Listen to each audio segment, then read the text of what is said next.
Most people assume the funeral is the hardest part of losing your parents. But for me, the real blow landed 48 hours later, when my key refused to turn in the lock of our childhood home. My older sister, Lila, didn't just steal my inheritance, she stole my grief. It took me 5 years to return to Briar Hollow. I did not come back to beg. I came back with a paper trail that was ready to burn her world down. The smell of lilies has a weight to it. It settles in the back of your throat and tastes like copper. That is the first thing I remember about the morning of the funeral. The second thing I remember is my sister, Lila. While I sat in the front row of the chapel, staring at the twin mahogany caskets that held the only people who had ever unconditionally loved me, Lila was in the lobby. She was not crying. She was not holding the hands of our aunts or listening to the whispered condolences of the neighbors who had known us since we were children. She was on her phone.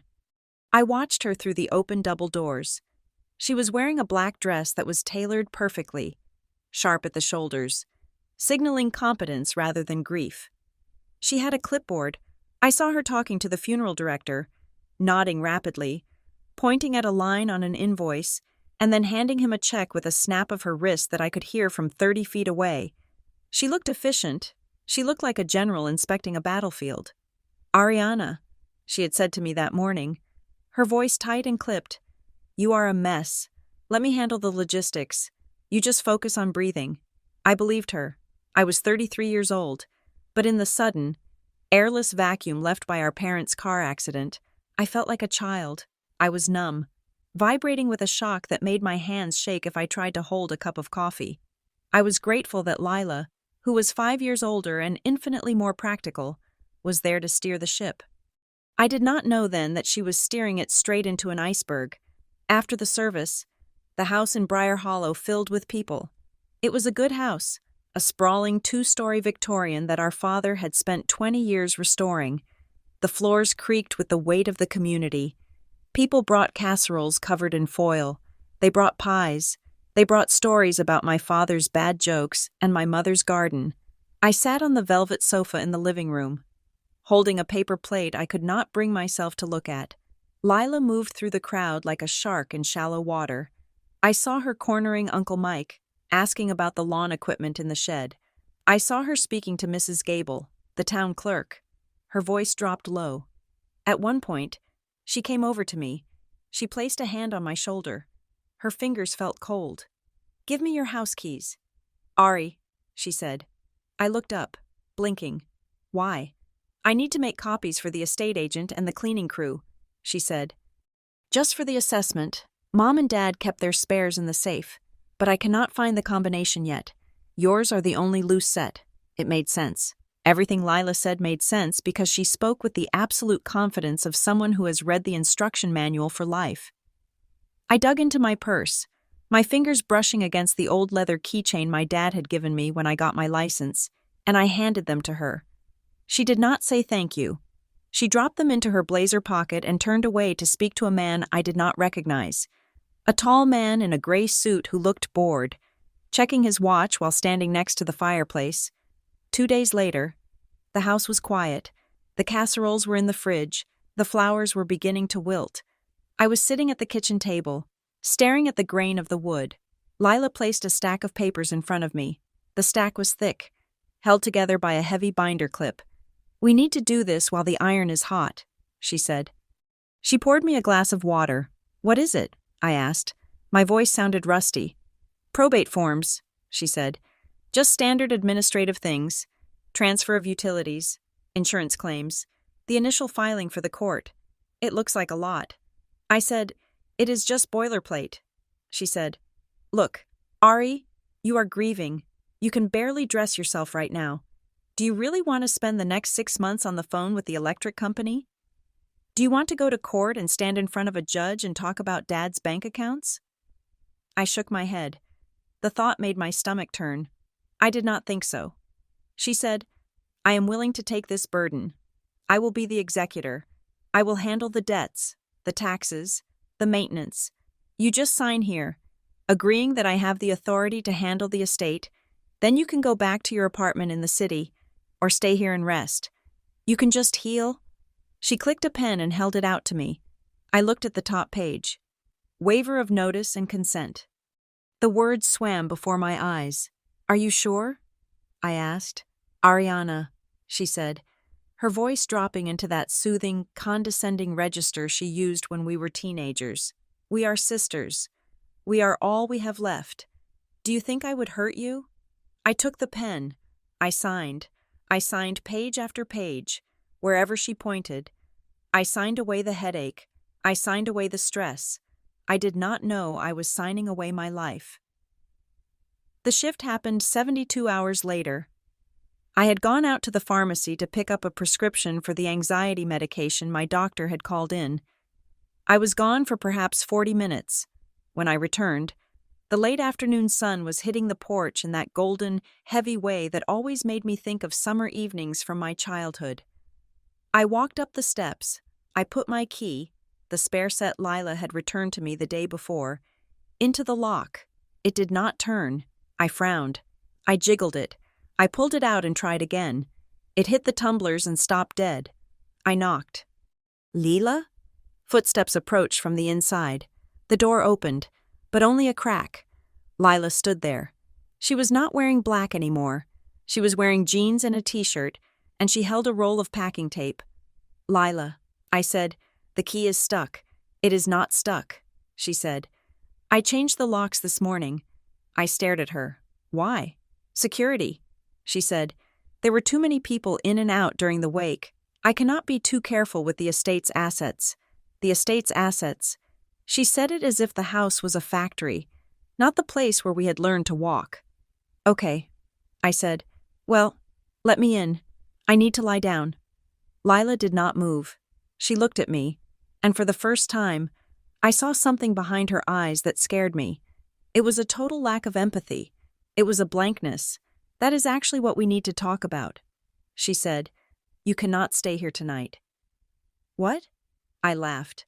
A short, breathless sound. "Lila, I live here. My room is upstairs. Your room is packed," she said. "I boxed up your things. They are in the garage. I put the code for the garage door in a text to you." I stepped back, looking at her as if she were speaking a foreign language. "Lila, what are you doing?" "I have nowhere to go. You have a job," she said. "You have savings. This house needs order. Ariana, it needs to be staged and assessed. I cannot have you moping around in your pajamas, cluttering up the space while I am trying to deal with the appraisers. It is unprofessional." "Unprofessional?" I shouted. "This is our parents' house. It is the estate now," she said, calm as a frozen lake, and as the administrator. "I have a fiduciary duty to protect the value of the property. You are a liability right now. You are unstable." She closed the door. I stood there. I stood there for a full minute, listening to the sound of the deadbolt sliding home. Then I pounded on the wood. I pounded until my hand throbbed. "Lila, open the door." Silence. I went to the garage. I punched in the code. The door rolled up with a mechanical groan. There, in the center of the concrete floor, were 6 cardboard boxes. They were sloppy. My clothes were thrown in haphazardly. My laptop bag was on top. A framed photo of me and my mother from my college graduation was face down on the cement. The glass cracked. I sat on one of the boxes and wept. I wept not because I was homeless, but because I finally understood that the sister I thought I had did not exist. The next morning, after a sleepless night in a motel off the interstate that smelled of stale smoke and bleach, I drove to the law offices of Halden Shore. Mr. Halden had been my father's attorney for years. He was a round man with a red face and white hair that looked like cotton candy. I had memories of him giving me peppermint candies when I was 6. I stormed past the receptionist. "I need to see Mr. Halden," I said. He came out of his office, looking surprised. "Ariana, I was not expecting you." "My sister kicked me out," I said. "I was standing in the lobby, shaking. She changed the locks. She said she is the administrator. You have to stop her." "Mr. Halden ushered me into his office and closed the door. He did not offer me a peppermint. He sat behind his large oak desk and folded his hands. "Ariana, please sit down," he said. I remained standing. "Tell me you can fix this." He sighed. He looked down at a file on his desk. I assumed it was ours. "Ariana," he said gently, "did you sign the documents your sister gave you?" "Yes," I said. "She said they were for utilities. She said they were routine." He took off his glasses and rubbed the bridge of his nose. "Those documents appointed Lila as the sole executor with full independent administration rights. You also waived the requirement for her to post a bond or provide an inventory to the heirs, meaning you, without a court order." I felt the blood drain from my face. "What does that mean?" "It means," he said, looking at me with what might have been pity or might have been annoyance, "that legally, she has the right to secure the assets. If she deems it necessary to change the locks to protect the property, she can do that. She has total control. But I am an heir," I yelled. "Half of that house is mine." "Eventually." "Yes," he said. "Once the debts are settled and the probate is closed, you will be entitled to your share of the residuals. But right now, it is her ship to captain. You gave her the wheel." "Ariana, I did not know what I was signing." I whispered. He put his glasses back on. "That is a difficult argument to make in court for a competent adult woman," he said. "If you want to challenge her, you will need to hire your own counsel. But I must warn you, litigation will drain the estate. There will be nothing left for either of you." He stood up. "My advice? Let her do the work.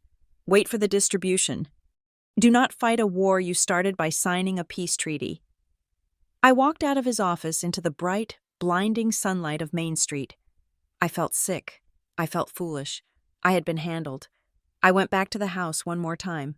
I had realized, in the motel, that I did not have my jewelry box.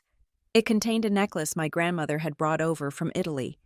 It was not worth much money, but it was the only thing I had of hers. I pulled into the driveway. A white car was parked horizontally across the entrance, blocking it. It had a green logo on the door, Northgate Property Solutions. I got out of my car. A man in a black security uniform stepped out of the white car. He was big, his neck thick, his sunglasses reflecting my own confused face. "Can I help you, ma'am?" he asked. "I live here." I said, "Well, I used to. I need to get something I left inside." "This is private property." He said, "No unauthorized access." "I am not unauthorized. I am the daughter of the owners." He crossed his arms. "The owners are deceased, ma'am. The executor has contracted Northgate to secure the premises. No entry without written permission from Ms. Lila James." I looked past him. The house looked the same. The curtains were drawn. It looked like a fortress. "Please," I said. My voice cracked. "It is just a necklace. It is in the top drawer of the dresser in the blue room. I cannot help you." He said, "You need to leave. If you step onto the grass, I will have to call the sheriff for trespassing." Trespassing. On the lawn where I had learned to turn cartwheels. I looked at his belt. He had a baton, a taser. For a house in a quiet suburb, it was wildly, obscenely excessive. It felt like a military occupation. I got back in my car. I reversed. I drove away. My vision blurred by hot, angry tears. The descent was not dramatic. It was a slow, grinding erosion of dignity. I could not go back to the city. I had given up my apartment there when Mom got sick, thinking I would be in Briar Hollow for months to help Dad. I had no lease. I had no furniture. I found a short-term rental on the edge of town. It was a basement apartment with damp carpet and windows that looked out at tire level. It cost $2,000 a month. I paid it because I was desperate. I spent the days in a fog. I tried to work. I was a copywriter for a marketing firm. A job I could do from anywhere as long as I had a Wi-Fi signal, but my brain was sludge. I would stare at the screen, trying to write ad copy for organic soap. And all I could see was Lila's face as she closed the door. 2 weeks later, the rental host told me she had a long-term booking coming in. I had to leave. I moved to the Starlight Motel on the highway. It was the kind of place where people stayed when they had run out of options. The carpet was sticky. The air conditioner rattled like a dying engine. I sat on the bed, surrounded by the 6 boxes Lila had thrown in the garage. This was my life now. A bedspread with cigarette burns and a view of a dumpster. One evening, I went to the gas station convenience store to buy a sandwich. I was wearing sweatpants. I had not washed my hair in 3 days. I was standing in the aisle, looking at a bag of chips, when I heard a voice. "Ariana?" I froze. It was Mrs. Keene. She lived next door to my parents. She was 70 years old, a woman who watched the neighborhood from her front porch with the vigilance of a hawk. "Mrs. Keene," I said. I tried to smooth my hair down. She looked at me. Her eyes were sharp, intelligent. She stepped closer, invading my personal space. She looked around to see if anyone was listening. I saw what she did. "Mrs. Keene whispered, 'That guard, that awful man.'" I nodded. I did not trust myself to speak. She reached into her purse. She pulled out a small white envelope. "Take this," she said. "What is it?" "Your father?" she said. "About 3 weeks before he passed, when he was starting to get confused, that lawyer came over. Not Halden. A different one. Young, slick." I frowned. "I was bringing over some soup." She continued. "The back door was open. I heard them talking. Lila was there. They were guiding his hand. Ariana. They were telling him where to sign. I saw a paper fall off the table when they left. I picked it up. She pressed the envelope into my hand. I made a copy at the library. She said, 'I put the original back in your dad's mailbox the next day, but I don't know if he ever saw it.' Mrs. Keene." "Shh," she hissed. "That sister of yours. She is clearing the place out. At night. I see the trucks." "Trucks?" "Big ones. Unmarked." She squeezed my hand. "Be careful." "Honey, there is something rotten in that house." She walked away before I could ask anything else. I sat in my car under the flickering fluorescent light of the gas station awning and opened the envelope. It was a photocopy of a single page. It looked like the final page of a will. It was dated 1 month ago, and to my daughter, Ariana James. "I leave the grandfather clock in the hallway as a token of my affection. The remainder of the real property and financial assets shall pass to Lila James, in recognition of her caregiving duties." I stared at the signature. It was shaky. It looked like a spider had crawled across the page dipped in ink.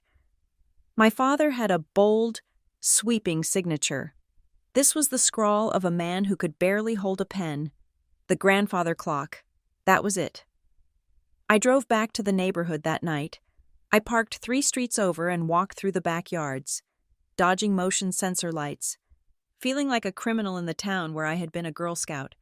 I hid behind the hedge at the edge of Mrs. Keene's yard, looking at my parents' house. A truck was there. It was midnight. The truck was black, unmarked, just as Mrs. Keene had said. The front door was open. I saw 2 men carrying something heavy. They maneuvered it down the porch steps. It was the antique desk from the study. My mother's desk. It was French, from the 18th century. She had loved that desk more than any other object in the world. She used to write her letters there. Lila stood on the porch, holding a clipboard. She pointed to the truck. I wanted to scream. I wanted to run across the lawn and tackle her. I wanted to call the police, but I stopped. I looked at the security guard standing by the truck. I looked at the sheer size of the men moving the furniture. I thought about the piece of paper in my pocket that said I had waived my rights. If I screamed now, I would just be the crazy sister, the unstable one, the one who had to be removed by the police. I bit my lip until I tasted blood. Lila was not donating those things. You do not donate a $5,000 antique desk at midnight. She was selling them. She was liquidating the estate before the probate inventory could even be filed. She was erasing us. I walked back to my car in the dark. I did not cry. The tears had dried up. In their place was something cold and hard, like a stone forming in my gut. I went back to the motel. I opened my laptop. I had missed 3 deadlines for work. My boss had sent me an email with the subject line, "Urgent discussion regarding your performance." I could lose the job.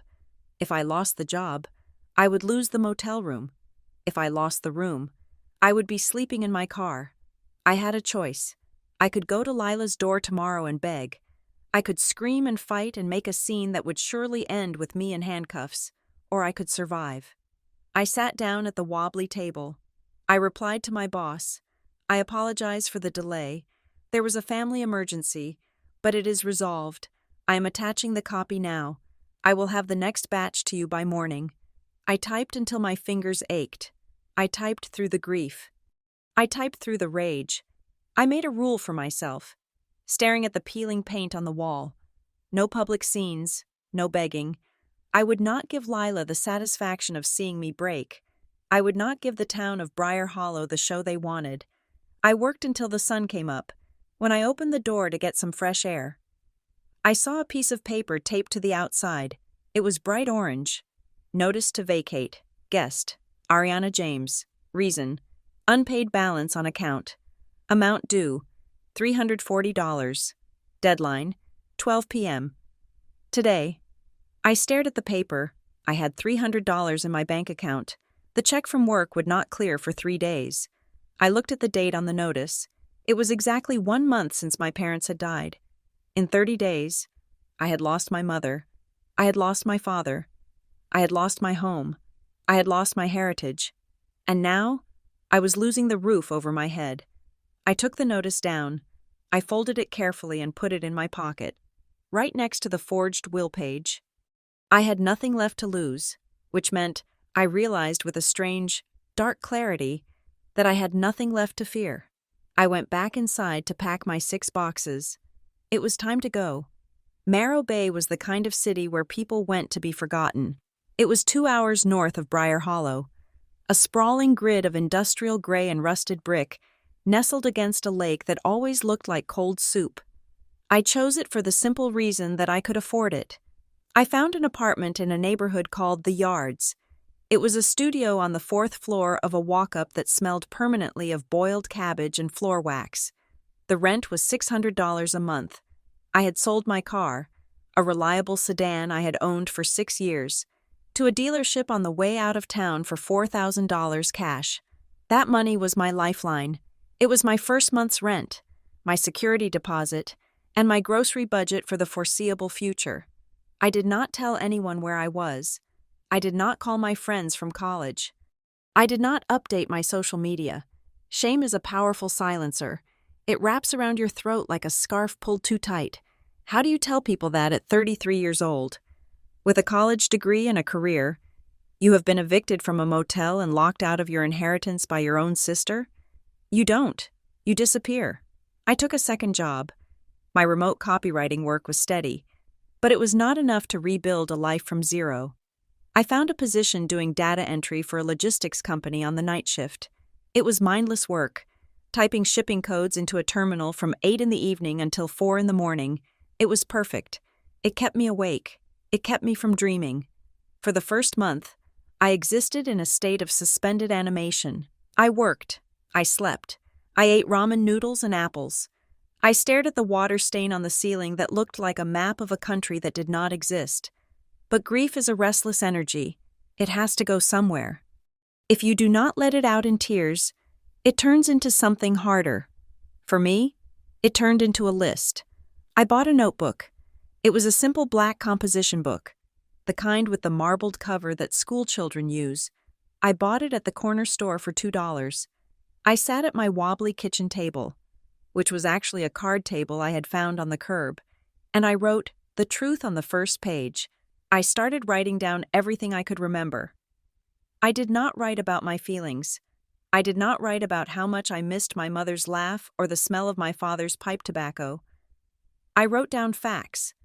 Dad hospitalized, September 12th. Mom hospitalized, September 14th.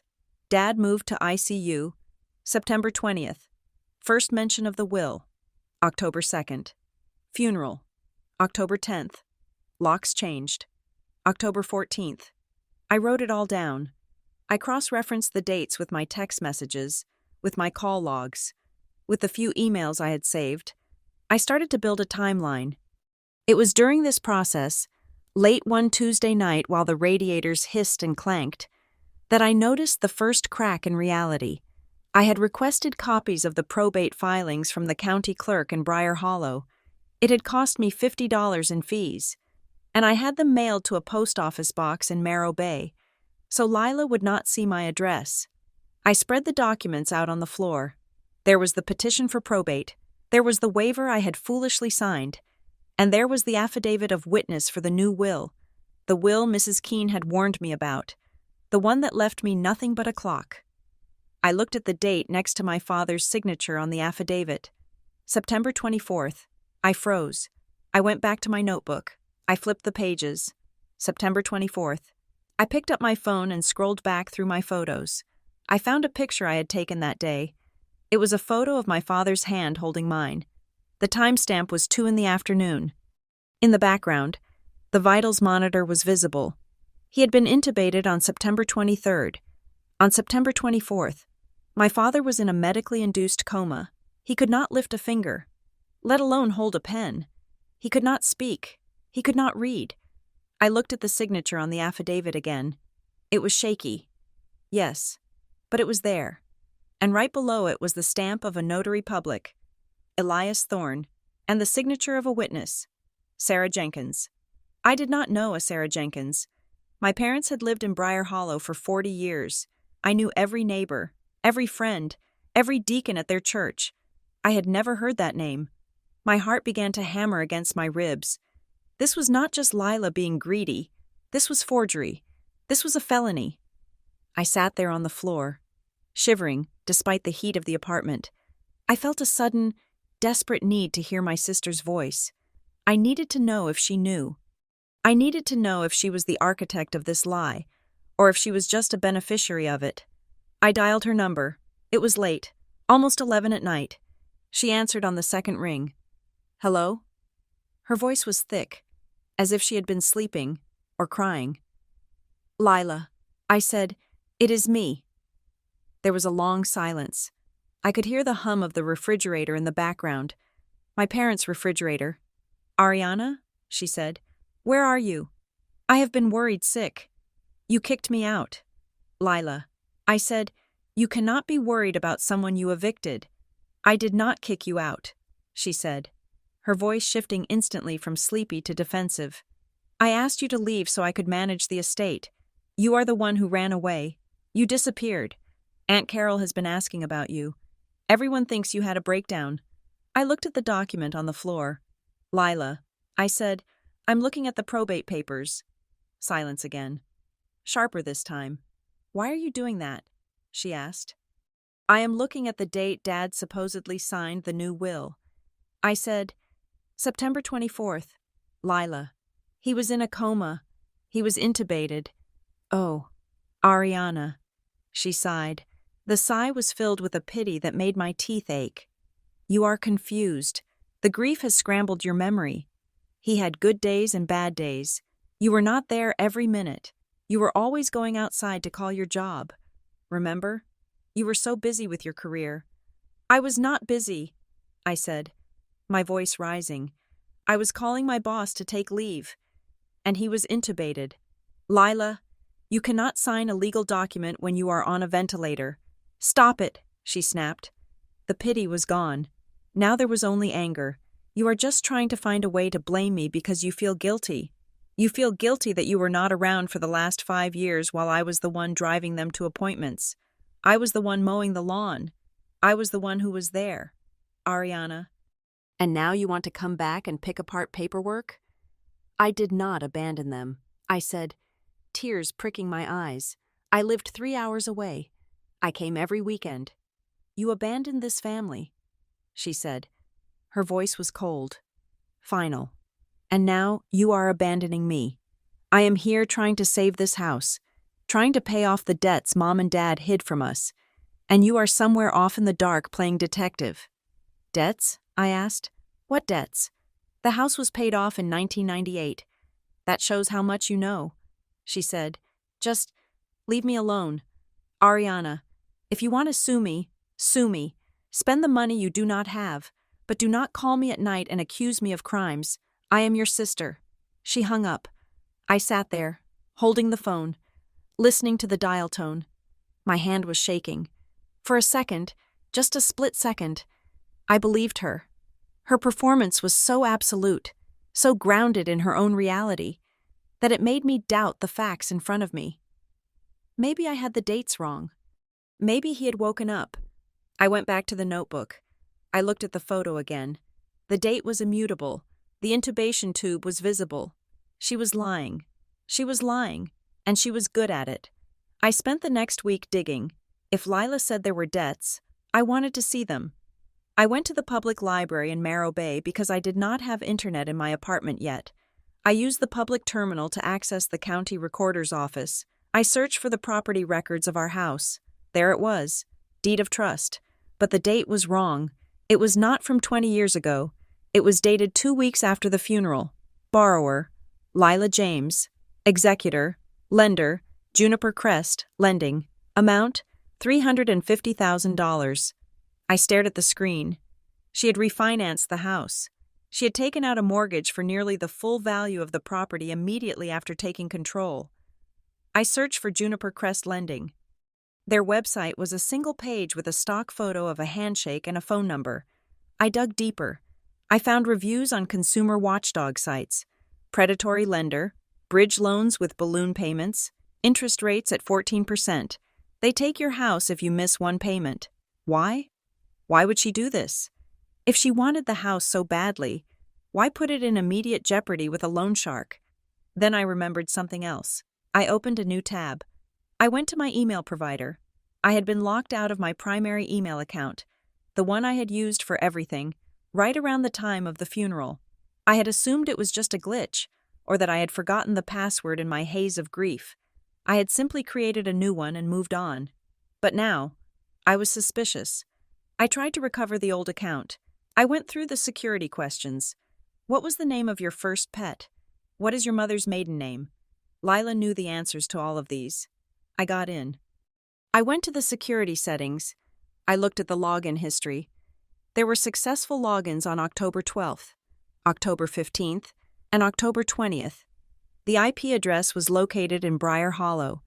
I went to the trash folder. It was empty. But then I checked the archive. There were emails from the court. Notice of probate hearing. Notice to beneficiaries. Inventory of assets. They had been opened, marked as read, and archived. Lila, or someone working with her, had hacked my email. They had intercepted the court notices that legally had to be sent to me. That was why I never received a letter telling me I had a right to contest the will. They had silenced me digitally before they silenced me physically. I felt a chill that had nothing to do with the library's air conditioning. This was calculated. This was a conspiracy. I needed help, but I could not afford a lawyer. Halden, the family attorney, had made it clear that a retainer would be $5,000 minimum.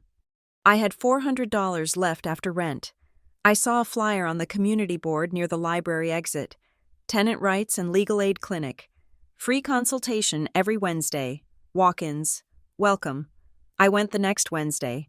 The clinic was in the basement of a community center. It was crowded. People were holding eviction notices, court summons, piles of medical bills. The air smelled of wet wool and anxiety. I waited 3 hours. Finally, my name was called. Ariana? I walked into a small cubicle. A woman sat behind a desk covered in files. She looked to be about 50, with graying hair pulled back in a messy bun and glasses hanging around her neck on a chain. She wore a cardigan that had seen better days. "I am Tess Rowan," she said. She did not smile, but her eyes were kind. "What have you got?" I sat down. I did not know where to start. I opened my backpack and pulled out my notebook. My parents died. I said, "My sister took the house. I think she forged the will. She refinanced the property with a predatory lender, and I think she hacked my email to hide the court dates." Tess leaned back in her chair. "That is a lot for a Wednesday," she said. "Let me see the paperwork." I handed her the copy of the affidavit and the printout of the deed of trust. She put on her glasses and studied them. She traced the notary stamp with her finger. "Elias Thorne," she muttered. "You know him?" I asked. "I know the name," she said. "He is not just a notary. He is a closer. He works with a lot of the bulk buy property groups, the vultures who swoop in when grandmothers die and the kids are fighting. She looked at the deed of trust. Juniper Crest Lending. Yeah, I know them too. Hard money lenders. They do not lend because they want the interest. Ariana. They lend because they want the collateral. They want the house. They set the terms so high that default is almost guaranteed. But why would my sister do that? I asked. She claims she wants to keep the house in the family. Tess looked at me. Maybe she is in debt, she said. Maybe she is being scammed. Or maybe she is just greedy and stupid. It happens more often than you think. Grief makes people crazy, but money makes them monsters. Can you help me? I asked. Can we sue her? Tess sighed. She took off her glasses. Look, honey, she said, I am a tenant advocate. I stop slumlords from turning off the heat. I do not do high-stakes estate litigation. To fight this, you need a forensic accountant to prove the debts are fake. You need a handwriting expert to debunk that signature. You need a computer forensics guy to prove the email hack. She wrote a number on a piece of paper. That is $10,000 just to open the file, she said. And your sister? She has the estate's money to defend herself. She will use your parents' savings to fight you. You will bleed out before you even get to discovery. So I just let her win? I asked. My voice was small. No, Tess said, you do not let her win, but you do not fight her today. You got processed. Ariana, they ran a play on you, and it worked because you were grieving and they were prepared. She leaned forward. Northgate Property Solutions, she said, reading the name of the management company I had mentioned. Elias Thorne usually contracts for them.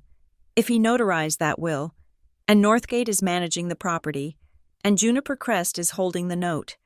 That is an ecosystem. That is not just a family squabble. That is a business model. She handed the papers back to me. Go home, she said. Keep this notebook. Write down everything, every name, every date. Build your credit. Save every penny. Do not let them know you are watching. This is not a sprint. This is a marathon. If you want to beat a system like this, you have to be more stable than they are. And right now, you are shaking. I looked at my hands. She was right. I was shaking. Thank you. Tess, I said. Come back if you get a solid lead, she said. And Ariana? Change your passwords. All of them. I left the clinic. It was raining. I walked home in the drizzle, feeling a strange sense of calm. Tess had given me something better than hope. She had given me a strategy. I stopped being a victim that day. I became a sleeper agent in my own life. I doubled down. I took extra shifts at the logistics company. I stopped buying coffee. I stopped buying clothes. I ate rice and beans. I put every single dollar I didn't absolutely need into a high-yield savings account I opened at a bank Lila had never heard of. I repaired my credit score. It had taken a hit from the motel eviction, but I negotiated it. I paid off the small debt. I got a secured credit card and paid it off every month. I watched Briar Hollow from a distance. I set up Google alerts for Lila James, Northgate Property Solutions, and Juniper Crest Lending. Months passed, then a year. I was tired. My hands were dry and cracked from the cheap soap at the warehouse. My eyes burned from the computer screens, but my bank account was growing. My file was growing. I found the link Tess had suspected. I was digging through old permit filings for Briar Hollow, public records that were digitized and available online. I found a renovation permit for a house on Elm Street, 3 blocks from my parents'. The contractor was listed as Northgate Services, the notary on the permit application, Elias Thorne, and the owner of the house, a shell company called Blue Spruce Holdings. I looked up Blue Spruce Holdings. The registered agent was an attorney in the next county, but the mailing address? It was the same suite number as Juniper Crest Lending. It was a loop. Northgate managed the properties. Juniper Crest financed them, and Elias Thorne notarized the paperwork that moved the assets around. And my sister had walked right into the middle of it, or maybe she had been invited. I printed the documents. I taped them into my notebook. The web was becoming visible. I was sitting in my apartment one evening, 2 years after I had left home. I was eating soup and reading a book on probate law I had checked out from the library. My phone buzzed. I looked at it. It was a text message from a number I did not recognize.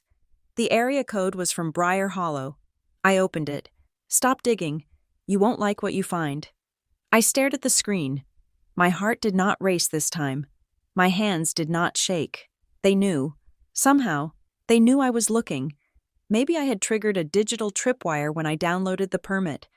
Maybe Lila had sensed something. I did not reply. I did not block the number. I took a screenshot. I printed it out. I taped it into the notebook on the page dated for today. Threat received. I wrote next to it. Confirmation that I'm close. I closed the notebook. I finished my soup. Then I went to sleep. I had to work in the morning. I had a war to fund. 5 years is a deceptive amount of time. In the movies, a 5-year montage is a blur of seasons changing, hairstyles evolving, and the protagonist emerging from a chrysalis of trauma into a butterfly of success. In reality, 5 years is just 1,825 days of putting one foot in front of the other without falling over.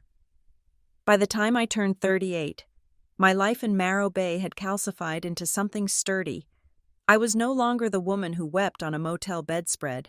I was the senior operations manager for the logistics company where I had started as a night shift data entry clerk. I had a corner office with a view of the Gray Lake. I had an apartment with a dishwasher and a doorman. I had a savings account with 6 months of living expenses tucked away, and a separate investment portfolio. I had friends, though I kept them at a polite distance.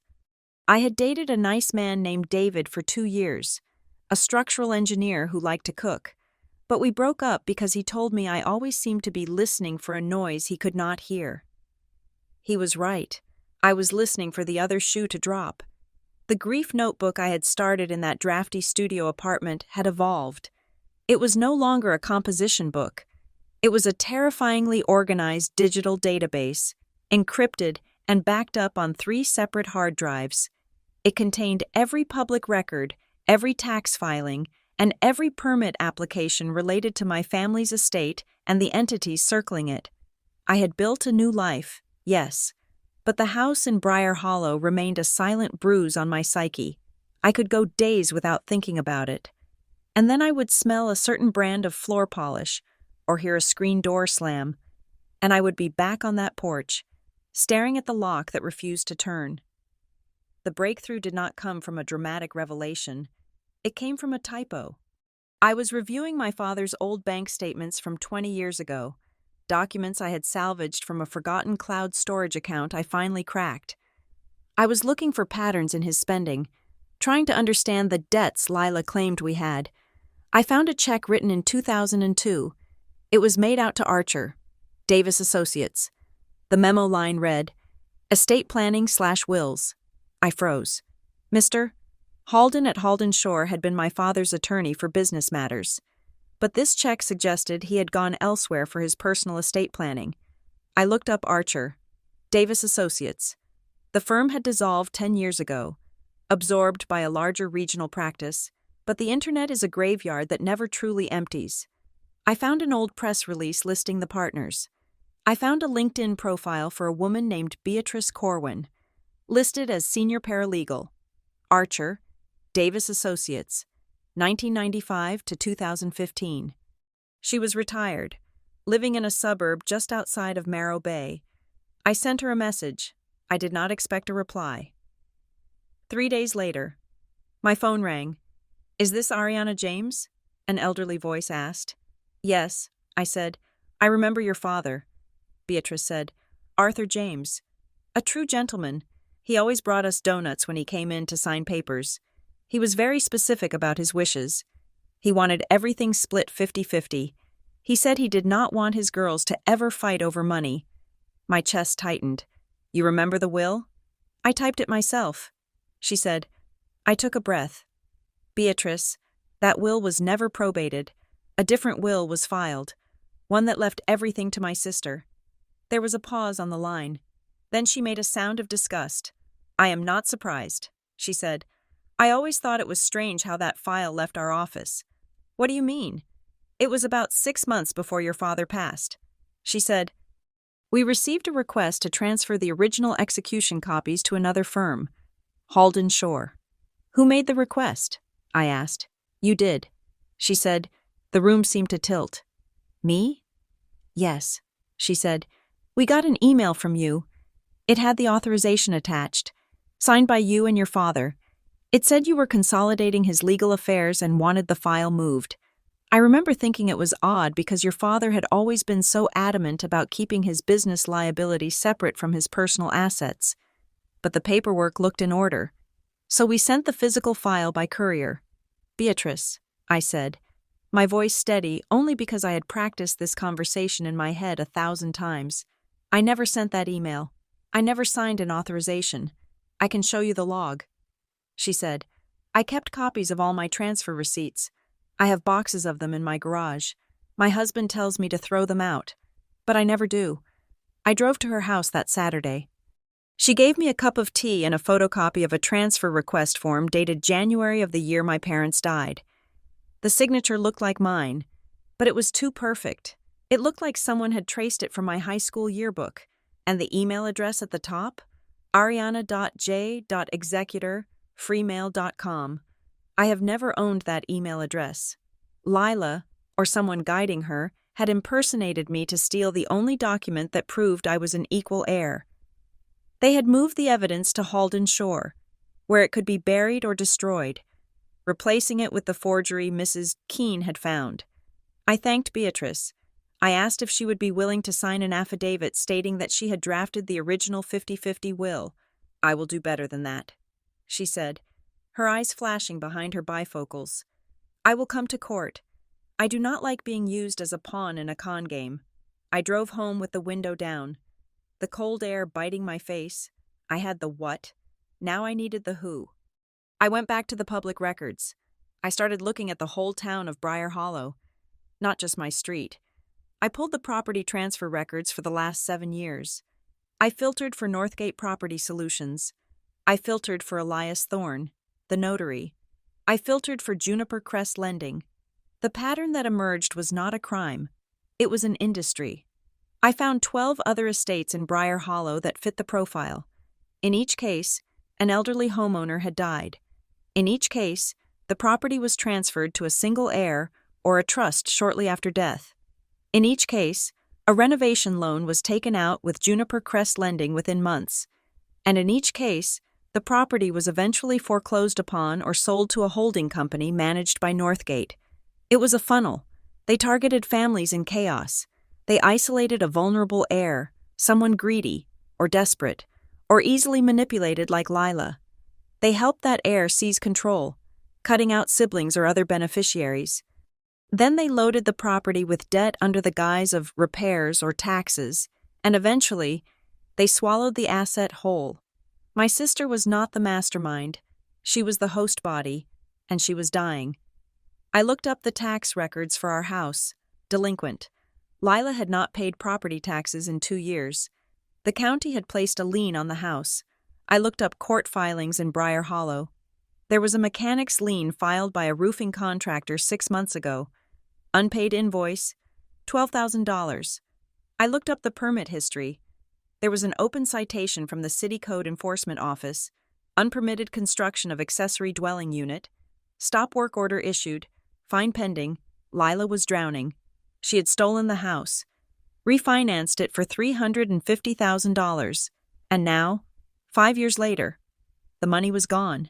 The house was falling apart. The taxes were unpaid. Where did the money go? I traced the loan disbursement from Juniper Crest. It had not gone to Lila's personal account. It had gone to a construction escrow account managed by Northgate Property Solutions. They had lent her money at 14% interest and then paid themselves that same money for renovations that were never completed or were done illegally. It was brilliant. It was evil. And it was destroying my family's legacy. But Lila was not acting like a victim. She was acting like a saint. I found her on Facebook. Her profile was public. She had become a local celebrity in Briar Hollow. She was the founder of the Briar Hollow Grief Support Network. I clicked on a video from a month ago. Lila was standing at a podium in the town library. She looked older, Her face was thinner, her makeup heavier. She was wearing my mother's pearl earrings. When my parents passed, she told the small crowd, wiping a tear from her cheek, "I made a promise. I promised I would keep our family home as a sanctuary. It has been a struggle. The expenses are high, but you cannot put a price on memories. I fight every day to keep their spirit alive." The audience applauded. I saw Mrs. Keene in the back row, looking skeptical, but everyone else was nodding. I felt bile rise in my throat. She was using the theft as a badge of honor. She was soliciting donations for her non-profit to help others navigate probate, while she was actively living inside a stolen asset that she was running into the ground. It was theft dressed as virtue. I needed to scream. Instead, I called Mara Vance. Mara was an investigative reporter for a regional digital newspaper based in Morro Bay. I had been following her byline for a year. She wrote about corruption in municipal zoning boards and elder fraud. We met at a diner halfway between the city and the suburbs. I did not bring a handkerchief. I did not bring a photo of my parents. I brought a flash drive and a 3-ring binder. "I am not here to tell you a sad story," I said as I sat down. Mara looked at me over her coffee cup. She was sharp-featured, with short dark hair and eyes that looked like they had seen everything and believed none of it. "Good," she said. "Sad stories do not get clicks. Documents get clicks." I opened the binder. This is a map of a probate fraud ring operating in Briar Hollow. I said, "I have identified 13 properties, including my own family home. I have the notary who signs the forged wills. I have the predatory lender who finances the heirs. And I have the property management company that funnels the cash." Mara put her coffee cup down. She flipped through the pages. She ran her finger down the spreadsheet of dates and names. She stopped at the page with the notary. "Elias Thorne." "Thorne," she said. "I know that name. He used to be a used car salesman in the 90s. Lost his license for rolling back odometers. He is a notary now." I said, "And he notarized a will for my father on September 24th, when my father was in a coma." Mara looked up. "Can you prove the coma?" "I have the medical records." I said, "But that is not enough. A good lawyer will argue lucid intervals." "Then what do you have?" "I have a question." I said, "If Elias Thorne is a creature of habit, where was he on September 24th 5 years ago?" Mara smiled. It was a shark smile. "Let's find out. It took us 2 weeks. Mara used her resources. She accessed a cached version of a local dealership's event calendar from 5 years ago. She found social media posts from a tent event sale at a dealership in a town 40 miles away from the hospital where my father died. "Come on down to Big Al's Auto." The post read, "September 24th, free hot dogs, on-site financing," and there, in the background of a photo posted by a happy customer who had just bought a minivan, sat Elias Thorne. He was sitting at a folding table with a banner that said, "Notary Title Services." The timestamp on the photo was 2:15 in the afternoon. The timestamp on my father's affidavit of witness, the document that claimed Elias Thorne was standing at my father's bedside watching him sign a will, was 2:30. It was physically impossible. He was 40 miles away, eating a hot dog and stamping title applications for used Hondas. "We have him," Mara said. We were sitting in her newsroom, the fluorescent lights humming overhead. "This photo proves the affidavit is a lie. If the affidavit is a lie, the will is void. If the will is void, the probate is fraudulent." She looked at me. "Ariana, this is the story. We can run this next week. We can blow the lid off Northgate." I looked at the photo of Elias Thorne. I looked at the timeline of my father's death. "If we run this," I said, "it becomes public. Everything becomes public."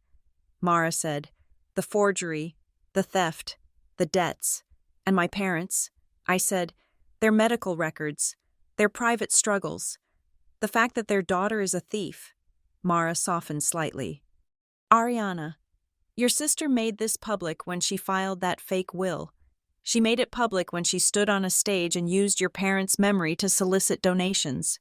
She is the one who opened the door. You are just turning on the lights." I knew she was right, But there is a difference between knowing the truth and weaponizing it. If I did this, there was no going back. Lila would be ruined, not just financially, she was already ruined financially, but socially. She would be a pariah in the town she had never left. She might go to prison. I thought about the 6 boxes in the garage. I thought about the lock clicking shut. I thought about the text message. Stop digging. I am not doing this for revenge. I told myself, I am doing this because there are 12 other families. I am doing this because Mrs. Keene was right.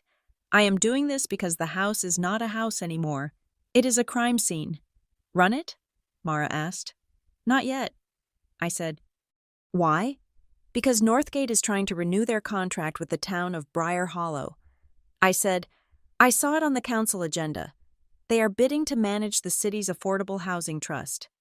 So, I said, if we publish the article online, they might spin it. They might claim it is fake news. They might sue for libel and bury us in injunctions before the truth gets out. I stood up. I need to go there. I said, I need to be in the room. I need to look them in the eye. You want a dramatic confrontation? Mara asked, sounding skeptical. No, I said, I want a public record. The town council meeting is recorded. If I present this evidence there, during the public comment period for their contract, it enters the official minutes. It becomes privileged. They cannot sue me for speaking at a government meeting. Mara nodded slowly. That is smart. That is actually very smart. When is the meeting? Tuesday. I said, I went home. I opened my laptop. I went to the airline website. I had not been to Briar Hollow in 5 years. I had sworn I would never go back until I had the keys to the house in my hand. I did not have the keys, but I had something heavier. I bought a one-way ticket to the regional airport. I packed a suitcase. I packed a suit. Navy blue, sharp, professional. I packed my grief notebook, which was now a 3-inch binder. I did not call Lila. I did not call Mrs. Keene. I was not coming home as a daughter. I was coming home as an auditor. The night before the flight, I lay in bed awake. I looked at the ceiling of my apartment in Marrow Bay. It was quiet. I had built a safe, small life here. I could just stay. I could let the house rot. I could let Lila sink. But then I remembered the day of the funeral. I remembered Lila taking my keys. I remembered her telling me to focus on healing while she stole my future. Healing requires cleaning the wound. I whispered to the empty room, and you cannot clean it until you open it up. I closed my eyes. I was ready. Briar Hollow looked exactly the same, which was the most unsettling part.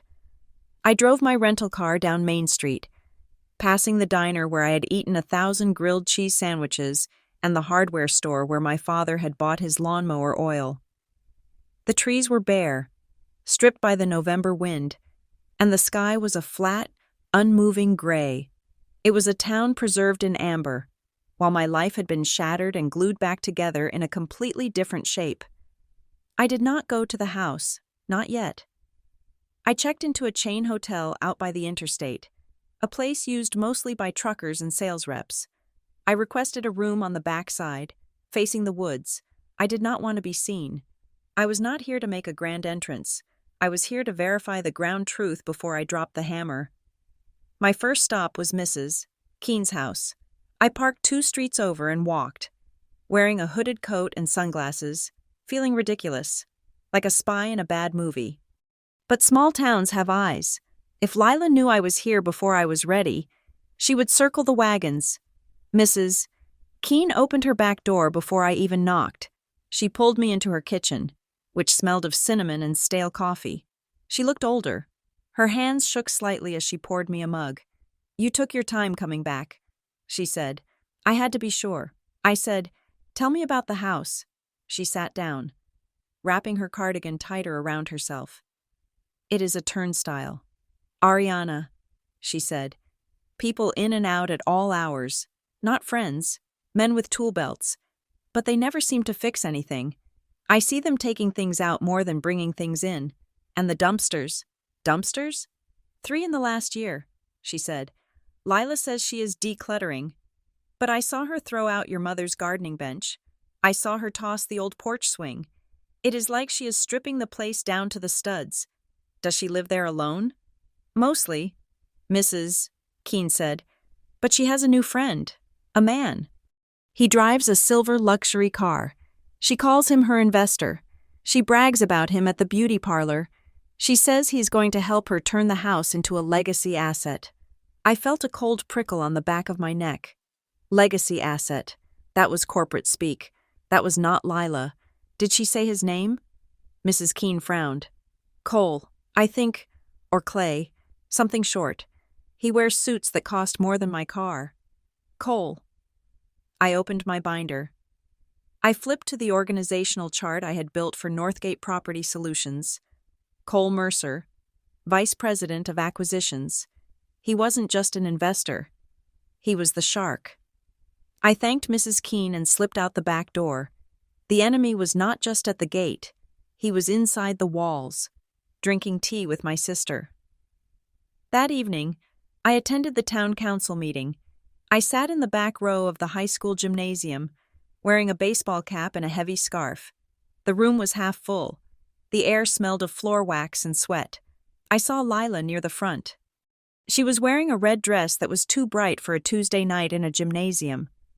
She was chatting animatedly with the mayor's secretary. She looked frantic, her movements jerky and overly loud. Then I saw him. Cole Mercer stood at the podium. He was younger than I expected, maybe 40, with hair that was perfectly gelled and a smile that did not reach his eyes. He was presenting Northgate's bid to renew their contract for managing the town's distressed property fund. We are not just a management company, Cole said, his voice smooth and baritone, projecting to the back of the room without a microphone. We are community partners. We specialize in taking burdened estates and turning them back into productive homes. We help families navigate the difficult transition of probate with dignity. I gripped the edge of the metal folding chair. Dignity. A man in the second row raised his hand.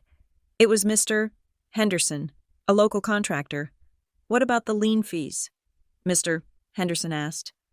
My cousin's place got taken over by your outfit last year. You guys slapped a management fee on there that was double the mortgage payment. Cole smiled. A patient, condescending smile. Complex assets require complex management. Getting them up to code is expensive. We simply pass those costs through. It is all standard industry practice. He dodged, he weaved, he used words like synergy and revitalization. He was good. He made the predation sound like charity. I looked at the agenda packet I had picked up at the door. I flipped to the disclosure section. There was a line item for external legal consulting. The town council had paid a retainer to review the Northgate contract. The firm listed was Halden Shore. I stared at the paper. Halden Shore, my father's attorney. The man who had told me to just sign the papers and let Lila handle it. The man who had supposedly received the transfer of the real will from the other law firm. He was being paid by the town to review the contract for the company that was stealing his client's assets. But it was worse. I pulled out my phone and searched the shell entity I had found earlier. The one tied to Juniper Crest Lending. Blue Spruce Holdings. I searched the State Bar Association's vendor list, which I had bookmarked. Blue Spruce Holdings had provided CLE sponsorship funding, continuing legal education money, to Halden Shore for the last 3 years. It was a kickback loop. Juniper Crest funded the shell company. The shell company paid the law firm consulting fees. The law firm steered grieving families to Lila, and Lila was steered to Northgate. Mr. Halden wasn't just lazy, he was on the payroll. I left the meeting before it ended. I felt nauseous. The corruption wasn't deep. It was just wide. It covered everything like a thin layer of grease. 2 days later, I ran out of milk. I went to the grocery store on 4th Street. I was tired of hiding in the hotel room. I walked down the dairy aisle, grabbing a carton of almond milk. Ariana? The voice was high and sharp. I turned. Lila was standing there, holding a basket filled with frozen dinners and a bottle of wine. She looked terrible up close. The foundation on her face was caked into fine lines I didn't remember her having. Her eyes were red-rimmed. She looked like a woman holding onto a cliff edge by her fingernails. Lila, I said. She dropped the basket. It hit the floor with a clatter. A bottle of Pinot Grigio shattered, sending a splash of wine across the white linoleum. "Oh my God," she whispered. Then her face twisted. Hello, Lila. How dare you?" she hissed. People turned to look. Heads bobbed over the displays of cereal. "How dare you show your face here? After 5 years? I live here, Lila," I said calmly. "Well, I used to. Until you changed the locks." "Don't you start with that," she shouted. Her voice cracked. "You abandoned us. You left me to deal with everything. Mom and Dad died, and you just ran away to the city to live your selfish little life." "I did not run," I said. I kept my voice low, steady. I forced my shoulders to relax. "You evicted me. You gave me 24 hours to vacate the premises. I was protecting the estate," she screamed. She was shaking. "You were unstable. You are still unstable. Look at you, creeping around town. Everyone knows you are here. Mrs. Keene told me." I stepped closer. I did not step into the wine puddle. "I am not unstable, Lila. I am the most stable person in this aisle. I have a job. I have savings. I have a lawyer." Her eyes widened. "You have a lawyer?" "I have a file, Lila. I have a file 3 inches thick. I know about the forgery. I know about the notary who was at a car dealership when Dad was in a coma. I know about the $350,000 loan you took out." She went pale. The rouge on her cheeks stood out like bruises. "You don't know anything," she spat. "That loan was for repairs." "Repairs?" I asked. "The roof is leaking. Lila, I drove by. There is a blue tarp on it. Where did the money go?" She stepped back. "Stay away from me. If you come near the house, I will call the police. I have a restraining order ready." "Call them." I said, "I would love to show the police my file." She stared at me. For a moment, the anger vanished, replaced by sheer, naked terror. Then she turned and ran. She left the broken wine and the frozen dinners on the floor. She ran out of the store like a child escaping a monster. I stood there. A store clerk came running with a mop. "I am sorry." I told him. "My sister had an accident." I walked out to my car. My hands were trembling. Not from fear, but from adrenaline. That was not the reaction of a master criminal. That was the reaction of a cornered animal. That afternoon, my phone pinged. It was an alert from the county recorder's office. "New filing alert. Property address. 404 Elm Street." I opened the app. Notice of default. Lila had missed 3 payments on the Juniper Crest loan. But there was a second notification. Application for second lien position. I clicked the details. Lila was applying for a second mortgage. Another bridge loan. $100,000. The lender? Northgate Capital, a subsidiary of the property management company. The terms were in the fine print. Cross-collateralization. If she signed this, they wouldn't just take the house if she defaulted. They would take any future assets. They would garnish her wages. And because the first loan was already in default, this new loan would trigger an immediate acceleration clause. They were not lending her money to save the house. They were lending her money to bury her so deep she could never climb out. If she signed this, the equity, my inheritance, her inheritance, everything, would be wiped out instantly. The house would be gone before we ever stepped into a courtroom. I could not wait for the lawsuit. The lawsuit would take months. Lila was going to sign that paper this week. I knew it. She was desperate. I had to stop her, not for her sake, for the house.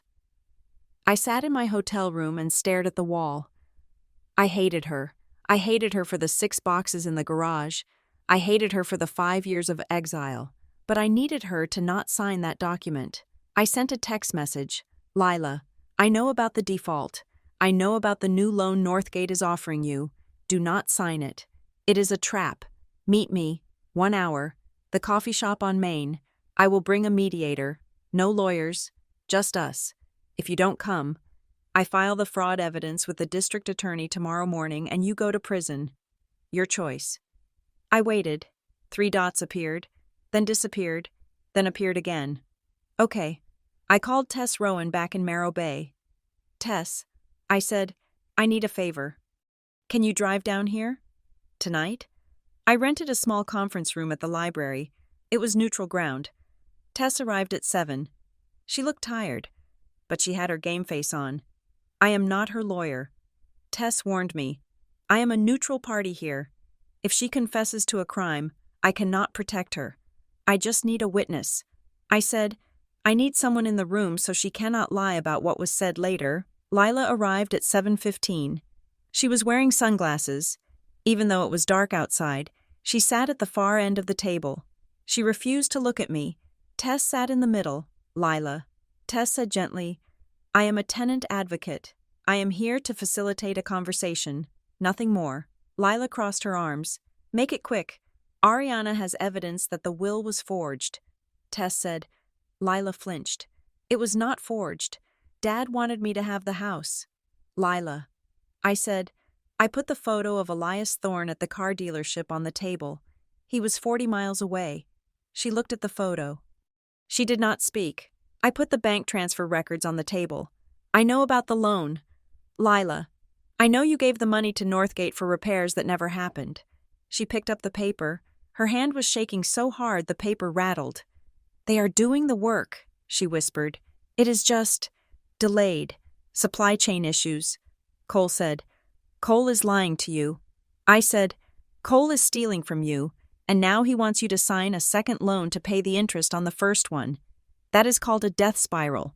He is my friend, she shouted, slamming her hand on the table. He is the only one who helped me. When Mom and Dad died, you were useless. You were walking around like a zombie. Cole came over. He brought food. He sat with me. He told me how to handle the estate so the government wouldn't take 40% in taxes. Is that what he told you? I asked. That the government would take it? Yes, she said.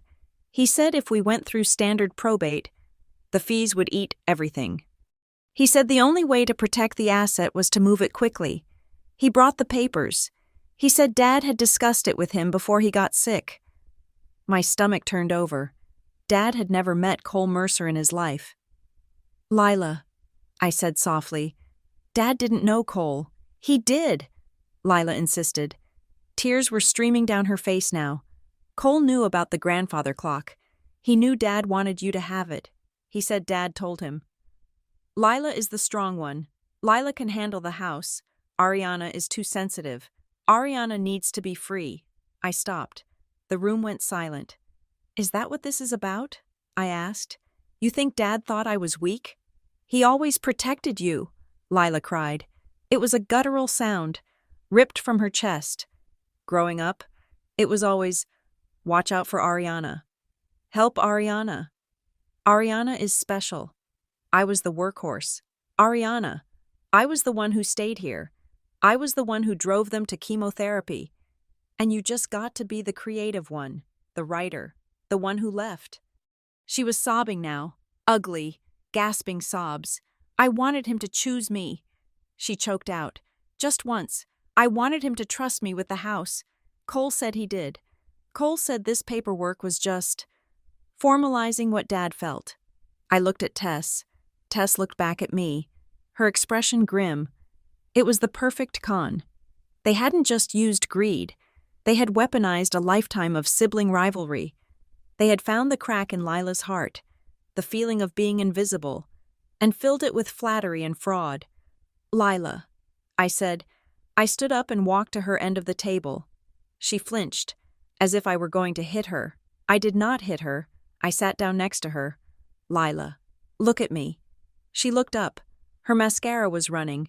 Dad didn't write that will. I said, Cole wrote it. Cole used you. He knew you were jealous. He knew you were hurting. He told you what you wanted to hear so he could get the deed. No, she whispered. No, he cares about me. He is charging you 14% interest, Lila. He is charging you for a roof he never fixed. He is not your friend. He is a butcher, and you are the cow. She put her head in her hands. I didn't know. She sobbed. At first, I didn't know. I just signed what he gave me. But then the money ran out, and he said I had to take the loan. And then he said if I told anyone, I would go to jail for the will. He said I was in too deep.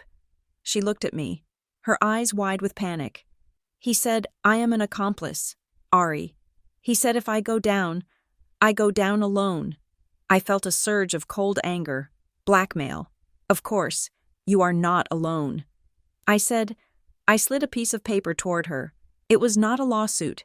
It was a cooperation agreement. We are going to stop him, I said. But you have to trust me. You have to not sign that new loan, and you have to give me everything, every email, every text, every document Cole ever gave you. I can't, she said. He will destroy me. He has already destroyed you. Lila, I said, look at you. You are broke. The house is falling apart. You are drinking wine in the grocery store aisle. I paused. But we can save the house. Not for you. For Mom and Dad. She stared at the paper. If I do this, she said, her voice trembling, do I go to jail? I don't know. I said honestly, I cannot promise that. But if you help me, we can argue duress. We can argue manipulation. If you stick with Cole, you definitely lose everything. She picked up the pen. She held it for a long time. He called me yesterday, she whispered. He said if I don't sign the new loan by Friday, he is starting foreclosure proceedings. Let him try. I said, she signed the paper. It was not a hug. It was not a tearful reunion. It was a treaty signed in the ruins of a war. I took the paper. Go home. Lila, lock the door. Do not answer Cole's calls. If he comes to the house, call the police. I walked out of the library with Tess. The night air was freezing. You know she is still liable. Tess said, she committed fraud. I know, I said, but she is the witness I need. She is the smoking gun. I went back to the hotel. I felt drained. I felt hollow. I had broken my sister to save the case. I opened my laptop to check my email. There was a new message. It was not from Lila. It was not from Mara. It was from a law firm in the city. A heavy hitter, known for defending corporate malfeasance. Subject, cease and desist / preservation of evidence. To Ariana James. We represent Northgate Property Solutions. We have reason to believe you are in possession of proprietary, confidential, and defamatory materials obtained through illicit means. You are hereby ordered to cease all dissemination of false narratives regarding our client. Be advised that a suit for defamation and tortious interference has been filed against you and unknown parties. Jane Doe. We will see you in court. I stared at the screen. They knew I had flipped Lila, or they knew I was close. They were trying to scare me off with a legal bully club. I didn't feel scared. I felt a strange, cold satisfaction. They had filed a suit. That meant they had opened a case. And if there was a case, there was discovery. I picked up my phone and called Mara. Run the story. I said, tonight? She asked. Right now. I said, they just threatened to sue me. Let's give them something to sue about. I looked out the window at the dark woods of Briar Hollow. The quiet part was over. The noise was about to begin. We called it the war room. It was actually just the dining table in my hotel suite, covered in a topographical map of paper, laptops, and empty coffee cups. But the energy was military. We were not a family trying to heal. We were a tactical unit launching a synchronized assault on a fortress. Tess Rowan sat at the head of the table, her glasses perched on the end of her nose, organizing the legal filings into 3 distinct stacks: fraud, fiduciary breach, and elder abuse. Mara Vance sat by the window, her face illuminated by the blue glow of her screen, her fingers flying across the keyboard as she drafted the exposé that would run parallel to our court filing. I sat in the middle. I was the anchor. While they managed the optics and the law, I managed the truth. My job was to remain boring, consistent, and unimpeachable. I was the rock that Northgate Property Solutions would break their teeth on. We moved on a Tuesday morning. The timing was deliberate. It was the day after a holiday, when court clerks were buried in backlog and corporate legal teams were sluggish. I walked into the county courthouse wearing my navy suit. I did not look like a grieving daughter. I looked like a tax auditor. I filed the petition to reopen probate and the motion to suspend powers of executor. I attached 24 exhibits. Exhibit A was the photograph of Elias Thorne at the car dealership. Exhibit B was the medical log of my father's coma. Exhibit C was the timeline of the password resets on my email account. I paid the filing fee with a cashier's check. I got my stamped copies. At the exact moment the clerk stamped the documents, Mara hit publish on her story. The headline was simple and devastating. The Grief Factory: How One Company Turns Mourning into Profit in Briar Hollow. It did not name Lila as the villain. It named her as a victim. A local heir leveraged into debt by predatory lending practices. It painted Northgate as the spider and my family home as the fly. By noon, my phone began to ring. I did not answer. I had already forwarded my calls to Tess. Northgate responded with the speed and aggression of a cornered predator. 48 hours later, their legal team filed a counter-motion. It was a masterpiece of character assassination. They did not address the notary log. They did not address the loan terms. They went for the throat. In their filing, they described me as an estranged, financially unstable sibling who had abandoned the decedents in their final years and was now returning with frivolous claims motivated by jealousy and greed. They cited my stay at the motel 5 years ago. They cited my brief period of unemployment after the funeral. They tried to paint a picture of a woman who had cracked under pressure and was now looking for a payday. I sat in the hotel room and read the document. It was ugly. It made my skin crawl to see my grief weaponized as evidence of instability. But we were ready. Tess filed our reply the next day. We did not use adjectives. We used bank statements. We submitted 5 years of my tax returns, showing a steady ascent in income. We submitted a letter from my employer, the VP of operations at the logistics firm, attesting to my impeccable reliability and attention to detail. We submitted my credit report, which was spotless. We submitted a sworn affidavit from my landlord in Marrow Bay, stating I had never missed a rent payment. We stripped away their narrative of the crazy sister and replaced it with the reality of the competent professional. I was not a mess. I was a manager, and I had the receipts. The narrative war was shifting, but the legal war was just beginning. A week later, I received a call from Mara. "Meet me at the diner," she said. "The one on the highway. Come alone." I went. The diner was empty, save for a trucker eating pie in the corner. Mara was sitting in a booth with a woman I did not recognize. The woman was young, maybe 25. She wore a hoodie pulled up over her head, and she was shredding a paper napkin into tiny, nervous confetti. "Ariana," Mara said. "This is Chloe." Chloe looked up. Her eyes were terrified. "I used to work for Northgate," Chloe said. Her voice was barely a whisper. "I was an admin assistant. I answered the phones." I sat down slowly. "Why are you here, Chloe?" "I saw the article," she said. "I saw the part about the wills." She took a breath, looking out the window as if checking for surveillance. "It was my job to print them," she said. "Print what?" "The templates," she said. "We had a folder on the shared drive called estate_quick_start. There were 3 versions of a will in there, one for a spouse, one for a trust, and one for a single heir." My stomach tightened. "Just templates?" "They were fill in the blank." She said, "Mr. Mercer, Cole, would come out of a meeting with a family member and hand me a sticky note with names on it. He would say, 'Print the single heir version for the James file.' I would type in the names, I would type in the address, then I would print it on the heavy bond paper we kept in the safe." "And the signatures?" I asked. She looked down at her hands. Sometimes the family member signed it. She said, Sometimes Cole would take it into his office and close the door. When he came out, it was signed. Then he would put it in the courier bag for Elias Thorne to notarize later. My God, it was an assembly line. "I was fired 2 months ago," Chloe said. "They said I was not a culture fit because I asked why we were billing a dead woman's estate for gardening when the yard was paved. They threatened to sue me if I talked. They made me sign an NDA. If you testify," Tess said, sliding into the booth next to me. I hadn't even heard her come in. "We can petition for whistleblower protection. We can pierce that NDA. It is void if it covers up criminal activity. Chloe looked at me. I don't want money, she said. I saw your sister. She came in a lot. She cried in the lobby. Cole would give her water and tell her she was being so brave. It made me sick.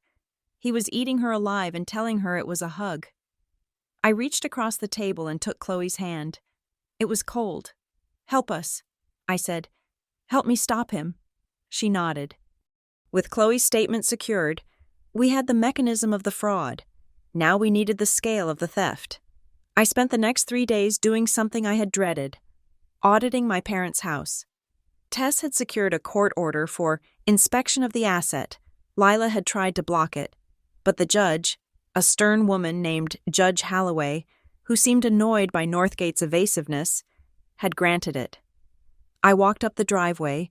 The lawn was overgrown. The paint on the porch was peeling. The house looked like a teeth that had started to rot. I had the invoices Northgate had submitted to the court as justification for the $350,000 loan. Invoice 4092. Foundation stabilization, $40,000. Invoice 5021.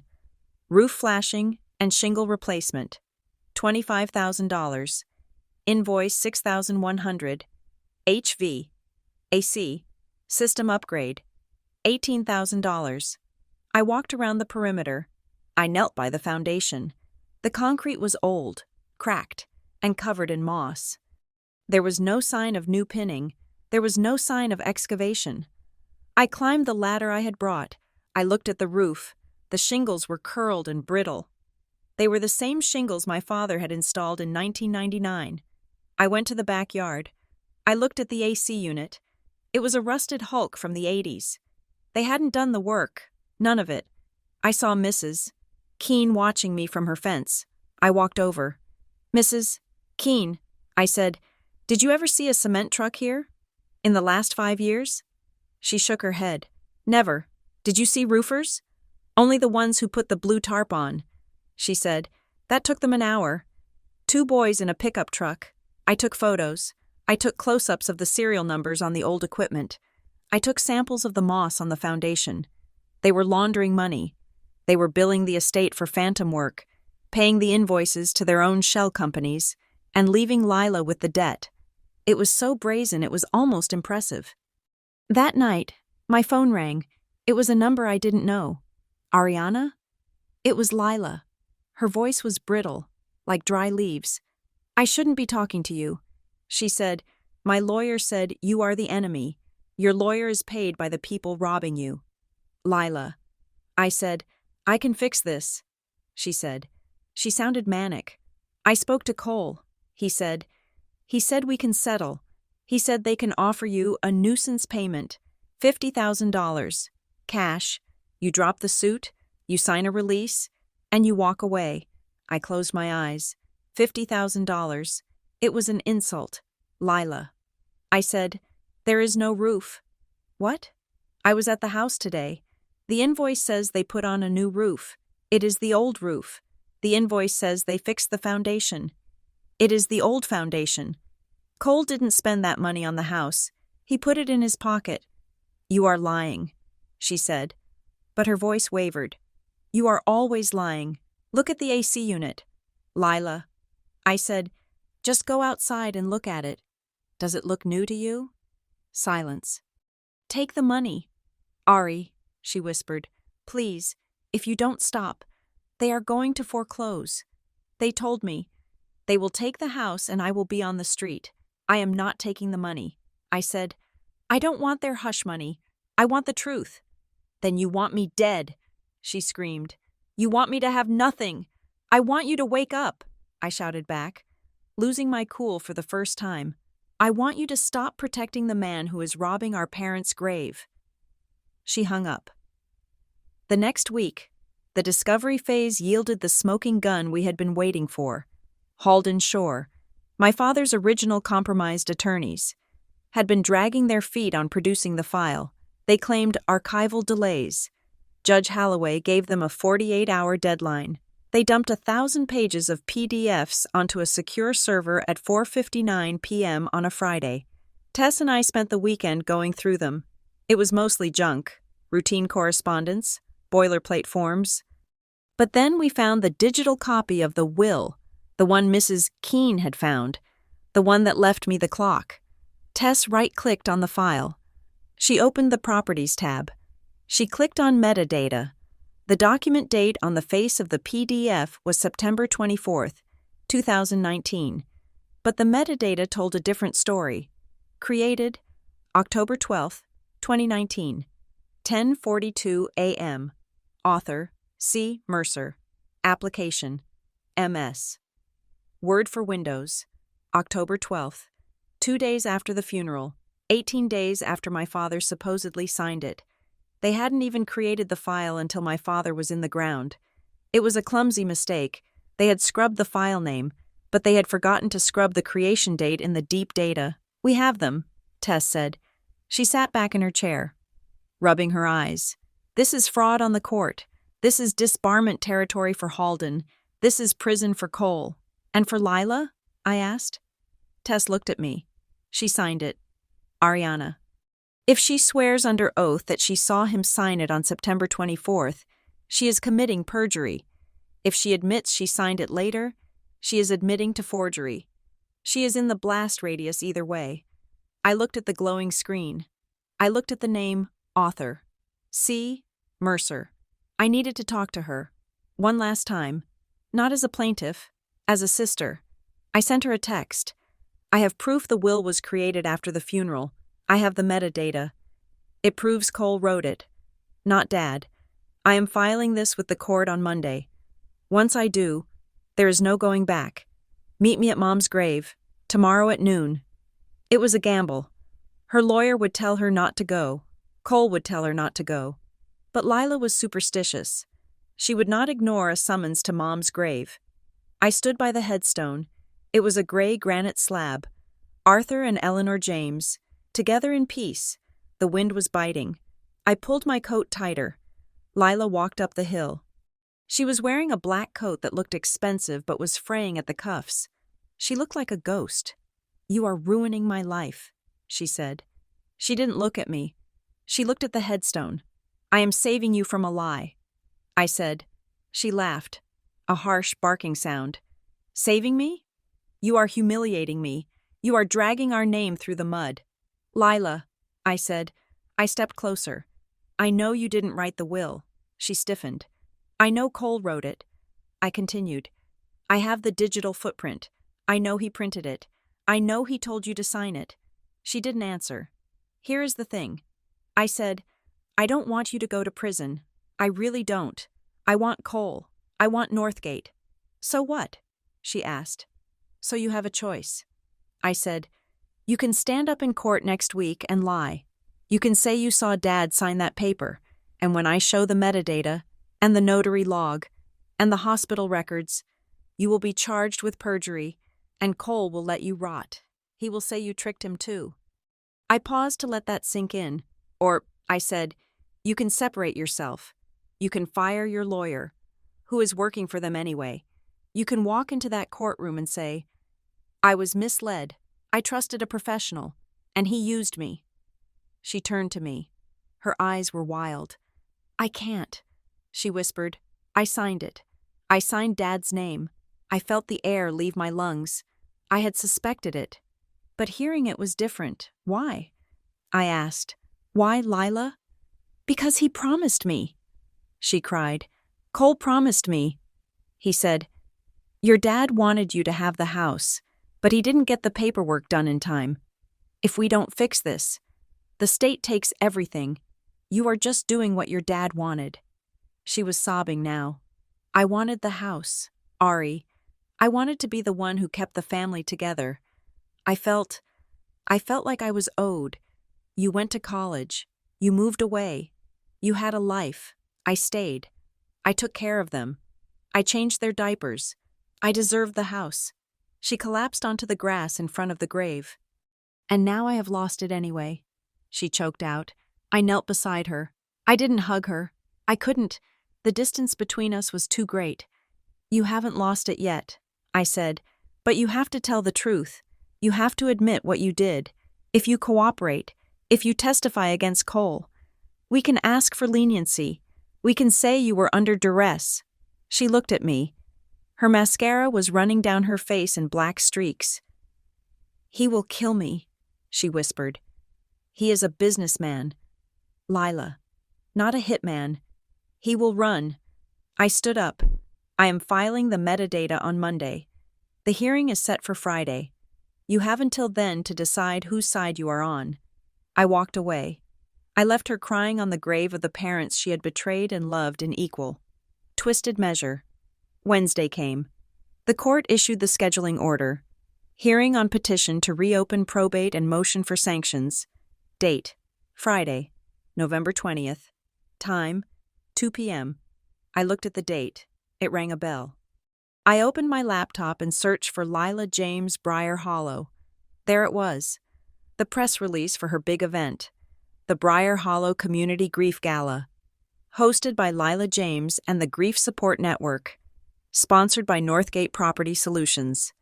Date: Friday, November 20th.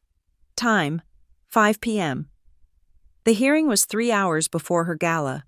She was supposed to stand in court, face the evidence of her fraud, and then walk across the street to the town square and accept an award for community service. The mayor would be there. The press would be there. Cole Mercer would be there. It was a collision course. Thursday afternoon. I was in the war room with Tess and Mara. We were prepping the witness list. My phone buzzed. It was an email from a lawyer I didn't know. Sarah Jenkins, attorney at law. Subject: Lila James / proffer of evidence. I opened it. Ms. James, I have been retained by your sister, Lila James. Effective this morning, she has discharged her previous counsel. Attached is a summary of the statement my client is prepared to make under oath, provided you agree to a stipulation of non-opposition regarding criminal referrals. I opened the attachment. It was a transcript of a recorded interview between Lila and her new attorney. Attorney: Did you witness Arthur James sign the will dated September 24th? Lila: No. Attorney: Who signed the will? Lila: I did. Attorney: At whose direction? Lila: Cole Mercer. He told me it was a standard proxy signature. He said he had power of attorney. He guided my hand. Attorney: Did you know at the time it was illegal? Lila: I didn't want to know. I just wanted the house. I looked up at Tess. She flipped. I said, She actually flipped. Tess let out a long breath. That is it. She said, That is the ball game. But it wasn't a victory lap. It was a tragedy. Reading the words on the screen, I didn't feel triumph. I felt a profound sadness for the sister I had lost 5 years ago, who was now confessing to a felony to save herself from the monster she had invited in. Mara stood up. She was checking her camera gear. Tomorrow is going to be a circus, she said. I looked out the window. The sky was dark. No, I said, tomorrow is an autopsy. We are going to cut this town open and show everyone the disease. I went to bed, but I didn't sleep. I lay awake thinking about the metadata, a tiny, invisible string of code that had unraveled a 5-year lie. I was ready for court. I wasn't sure I was ready for what came after. The morning of the hearing tasted like iron and cold rain.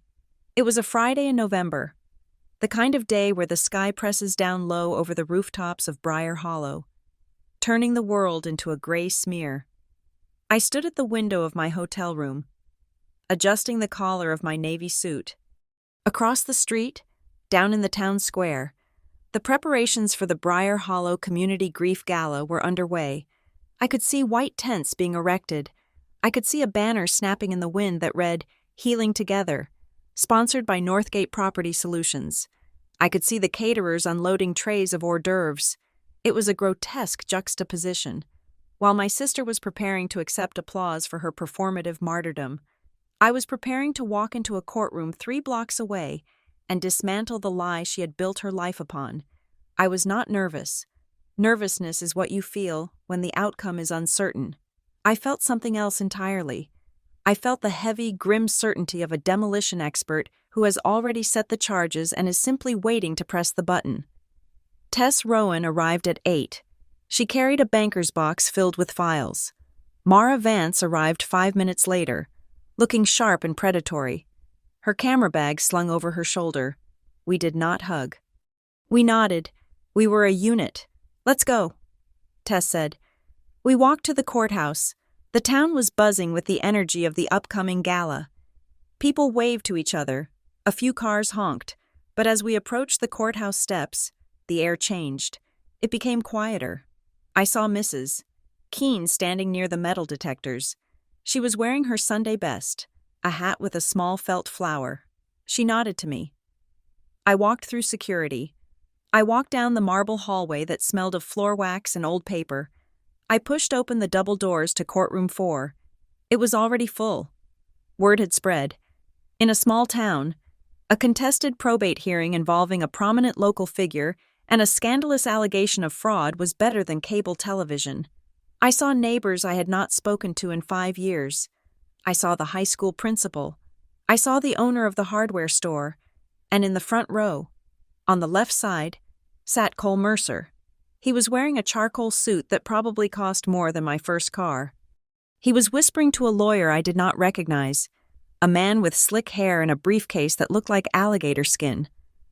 Cole looked up as I entered. He smiled. It was a tight, confident smile.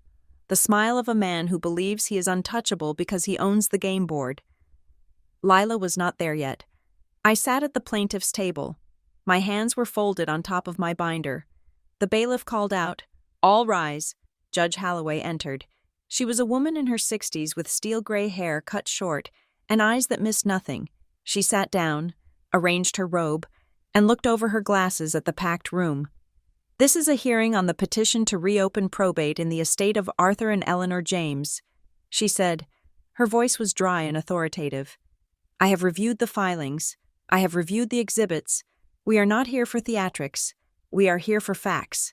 She looked at Northgate's lawyer. "Mr. Sterling," she said. "Your client, Northgate Property Solutions, has filed a motion to intervene, claiming an interest in the property. I will allow it. But I warn you, I have very little patience for corporate obfuscation in my probate court." Mr. Sterling stood up. He was smooth, polished. "Your Honor," he said, "my client holds a valid deed of trust on the property. We are simply here to protect our investment from the baseless claims of a disgruntled heir who has returned after 5 years to cause trouble."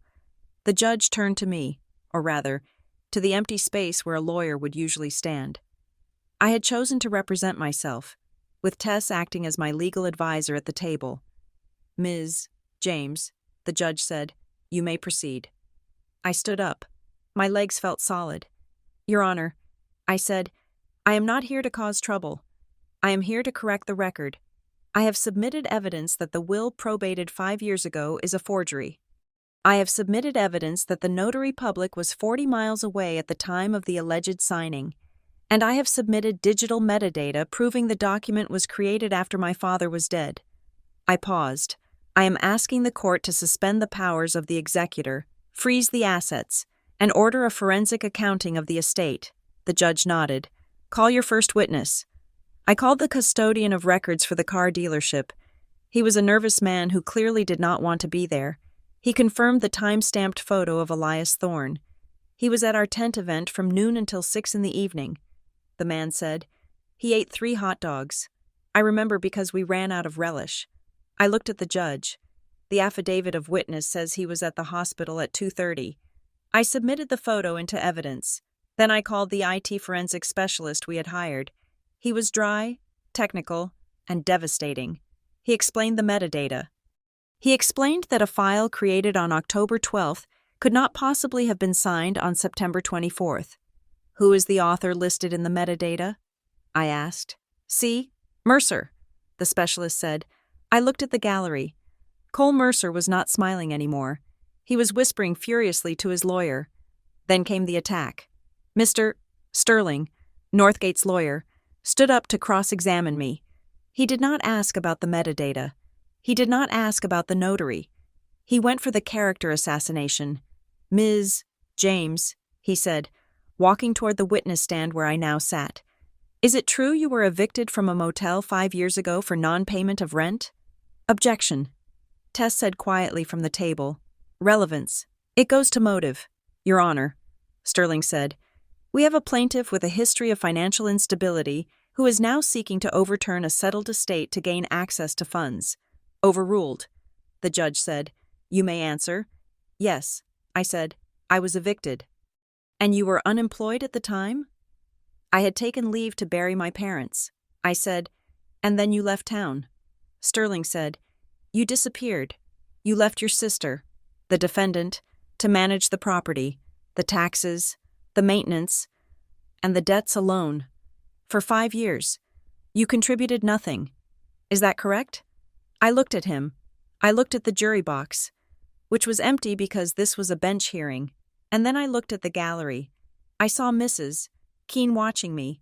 I did not contribute money. I said, I could not. I was rebuilding my life from zero because I had been locked out of my home. So you admit you abandoned the property? Sterling pressed. I chose stability. I said, my voice was calm. It filled the room. I was 28 years old. I had just lost both parents. I had no home. I had no access to my inheritance. I could have stayed and fought. I could have screamed on the front lawn. I could have made a scene. I leaned forward. But I knew that a scene would not win. I knew that to fight a company like Northgate, I needed resources. I needed to be solvent. I needed to be credible. So I went away. I worked 2 jobs. I saved every dollar. I built a file. I did not abandon my family. Mr. Sterling, I went to boot camp, and now I am back. The courtroom was silent. Mr. Sterling looked at me, realizing he had made a mistake. He had tried to paint me as a flake, and instead, he had allowed me to explain exactly why I was the most dangerous person in the room. No further questions, he muttered. Then came the surprise. I called Chloe Miller. I said. A ripple went through the room. Cole Mercer half stood in his seat, his face flushing red. His lawyer pulled him back down. Chloe walked in. She looked terrified, but she walked straight to the stand. She told the truth. She described the sticky notes. She described the templates. She described the pressure tactics used on grieving families. Mr. Mercer would tell us to find the pain point, Chloe said. Her voice shook, but she didn't stop. If the heir was in debt, we offered a bridge loan. If the heir was lonely, we offered friendship. He called it the distress funnel. He said grief was the best lubricant for a transaction. I saw the judge's face harden. She was not taking notes anymore. She was staring at Cole Mercer. Finally, it was time for Lila. She was called by her own attorney, the new one, Sarah Jenkins. Lila walked to the stand. She looked small. The red dress she had worn to the council meeting was gone. She wore a gray cardigan. She looked like she hadn't slept in a week. She sat down. She looked at me. Her eyes were wet. Ms. James, her lawyer said, I want to ask you about the document titled Last Will and Testament of Arthur James, dated September 24th. Lila took a breath. Did you witness your father sign that document?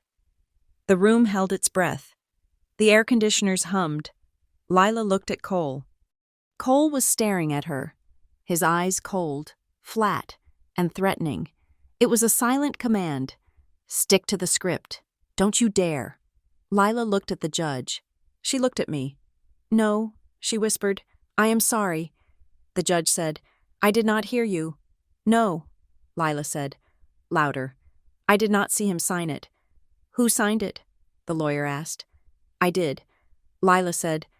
A gasp went through the gallery. It was a physical sound, a collective intake of air. Why? The lawyer asked. Because I was scared, Lila said. She started to cry. But these were not the pretty, theatrical tears she had used for years. These were ugly, jagged tears. Cole told me that if I didn't, the state would take the house. He said it was just a formality. He said Dad wanted me to have it. He said he was helping me. And the notary? The lawyer asked. Elias Thorne? He wasn't there. Lila sobbed. Cole took the paper away and brought it back stamped. The lawyer sat down. Mr. Sterling, the Northgate attorney, stood up. He looked furious. Ms. James, he barked, you are admitting to forgery? You are admitting to a felony? I am admitting to the truth, Lila screamed. She stood up in the witness box. I am admitting that I let you people into my life. I am admitting that you promised to save the house and instead you stole it. You charged me 14% interest. You billed me for a roof you never built. She pointed a shaking finger at Cole. He told me I was safe. He told me I was the good daughter. And he turned me into a criminal. Judge Holloway slammed her gavel. Order, she shouted. Order in this court. But the dam had broken. Outside, the noise began to rise. The doors to the courtroom swung open as people from the hallway tried to look in. The news had traveled. I turned and looked at the back of the room. Mara Vance was standing there, typing furiously on her phone. The crowd from the gala was moving. The donors, the town council members, the people who had been eating shrimp cocktails across the street. They were drifting toward the courthouse. They had heard the rumor. Lila confessed, Northgate is a scam. The town was turning. Judge Holloway looked at Lila, who was slumped in the witness chair, weeping. She looked at Cole Mercer, who was now frantically texting on his phone. She looked at me. This court has heard enough to make an interim ruling. She said, her voice cut through the chaos like a knife, based on the testimony of the defendant and the documentary evidence provided by the plaintiff. I am issuing an immediate temporary restraining order on all assets of the estate of Arthur and James. She pointed her gavel at Mr. Sterling. I am ordering an immediate freeze on all accounts held by Northgate Property Solutions that are connected to this estate. I am ordering a forensic audit of every transaction between Northgate, Juniper Crest Lending, and the James family. She paused. Furthermore, I am referring the transcript of this hearing to the district attorney's office for an investigation into probate fraud, forgery, and elder abuse. She looked at Lila. Miss James, you are to remain in the jurisdiction. Do not leave the county. Court is adjourned. She banged the gavel. It sounded like a gunshot. Pandemonium broke out. Reporters who had been waiting outside pushed their way in. Flashbulbs went off. I sat at the table. I did not cheer. I did not smile. I felt a profound sense of exhaustion. Tess put her hand on my arm. You did it. Ari. I looked at Lila. She was being led down from the stand by her lawyer. She looked broken. We walked out of the courtroom. The steps of the courthouse were jammed with people. The gala attendees had crossed the street.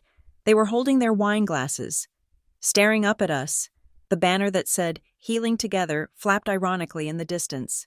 Lila stepped out into the light. The cameras turned to her. Ms. James, is it true? Did you forge the will? Lila stopped. She looked at the crowd. She saw the faces of the people she had tried so hard to impress. She saw the mayor. She saw the neighbors. Then she saw Cole Mercer coming out of the side door, flanked by his lawyer, trying to slip away to his car. Lila did something I did not expect. She ran.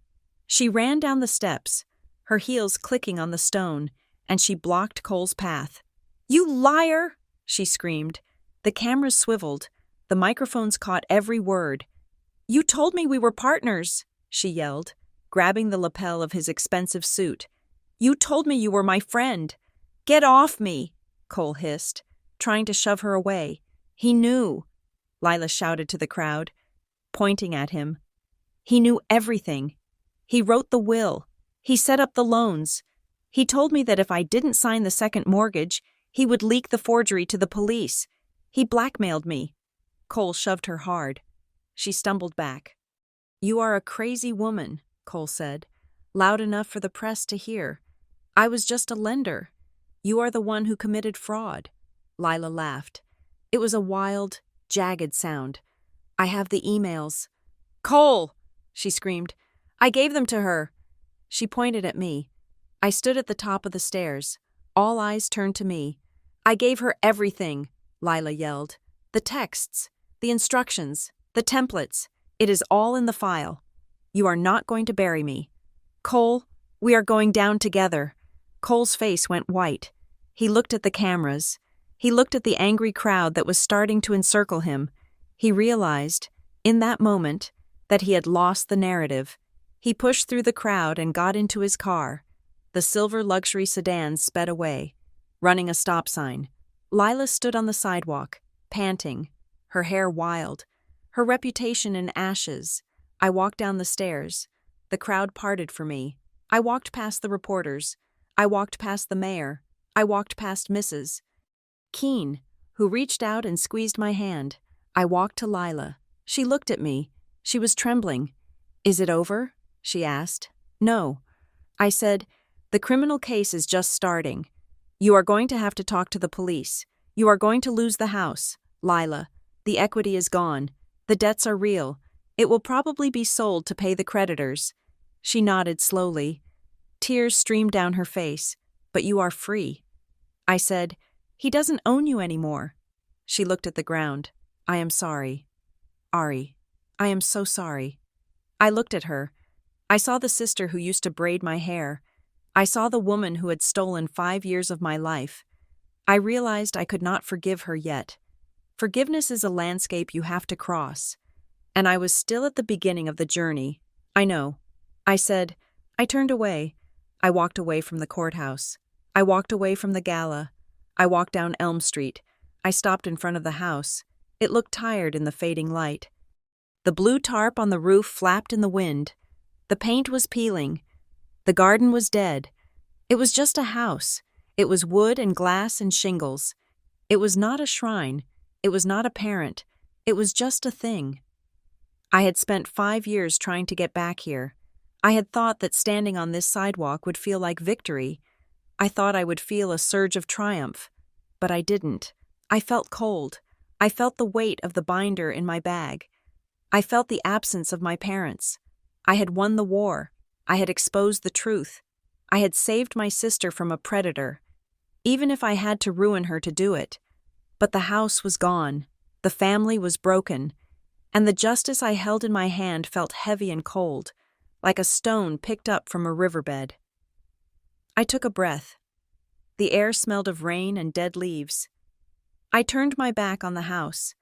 I took my car keys out of my pocket. I had a drive to make. I had a job to get back to. I had a life in Marrow Bay that was small and quiet and mine. I got in the car and drove away, leaving the ghosts behind me in the dark. Thank you for listening to Ariana's story. It is a story about grief, betrayal, and the long, hard road to the truth. I hope it resonated with you. I would love to know where you are listening from today. Are you in a big city, a small town, or somewhere in between? Please leave a comment below and tell me your location.